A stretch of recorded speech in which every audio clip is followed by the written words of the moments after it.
বগুড়ায় দুর্ঘটনা কবলিত মোটরসাইকেল হেফাজতে নিতে গিয়ে হামলায় পুলিশের 2 সদস্য আহত হয়েছেন।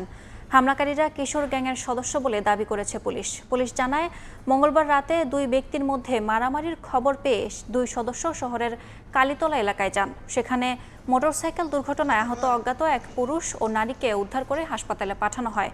দুর্ঘটনা কবলিত মোটরসাইকেল হেফাজতে নিতে গেলে আহতদের বন্ধুরা পুলিশের ওপর চড়াও হয়। পরে তারা মব তৈরি করে কিল ঘুষি ও লাঠিসোঁটা নিয়ে 2 পুলিশ কর্মকর্তাকে বেধড়ক মারধর করে। এক পর্যায়ে মোটরসাইকেল নিয়ে পালিয়ে যায়। খবর পেয়ে অতিরিক্ত পুলিশ সদস্য ঘটনাস্থলে গিয়ে আহত 2 কর্মকর্তাকে উদ্ধার করেন।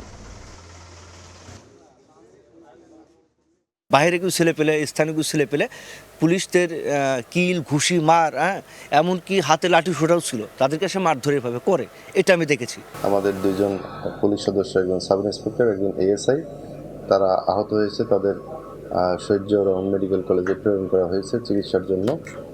আর এই অজ্ঞাতনামা যারা এই আক্রমণ করেছে তাদের আইডেন্টিফাই করার জন্য আমাদের একাধিক পুলিশের টিম কাজ করছে এবং তাদের আইডেন্টিফাই করার পরে আমরা মামলা রুজু করে যথাযথ কঠোরভাবে আইনগত ব্যবস্থা গ্রহণ করব।